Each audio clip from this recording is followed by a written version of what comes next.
ਤੁਹਾਡਾ ਆਪਣਾ ਵੀਰ ਸ਼ਕੀਲ ਅਹਿਮਦ। ਤੁਸੀਂ ਦੇਖ ਰਹੇ ਹੋ ਤੁਹਾਡਾ YouTube ਚੈਨਲ ਪਿੰਡਾਂ ਵਾਲੇ ਜੱਟ। ਮਾਸ਼ਾਅੱਲਾ ਜੀ, ਅੱਜ ਤੁਹਾਨੂੰ ਇੱਕ ਵੈੜ ਦਾ ਸ਼ੌਕ ਕਰਾने जी। देख सकते हो जी माशाल्लाह खूबसूरत जानवर। बस ले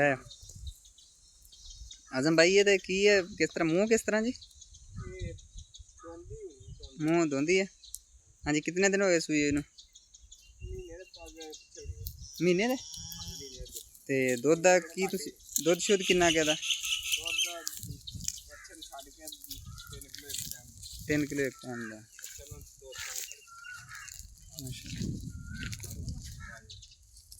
देख सकते हो जी माशाल्लाह।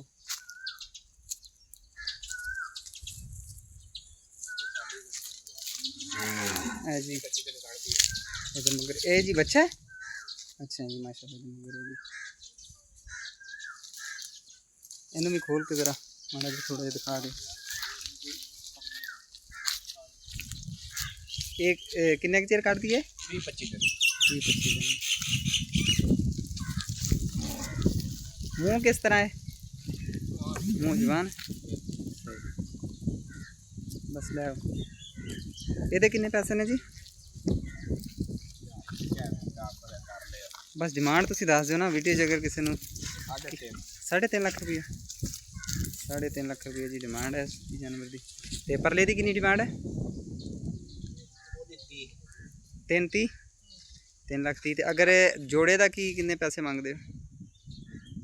यार लाला साहब 3.5 कितने पैसे हो गए नहीं भाई कट्ठे जोड़े दे? 6,80,000 6,80,000 रुपये जी डिमांड है। अगर किसी दोस्त को अच्छी लगे तो भाई का नंबर तुम दसो। 0300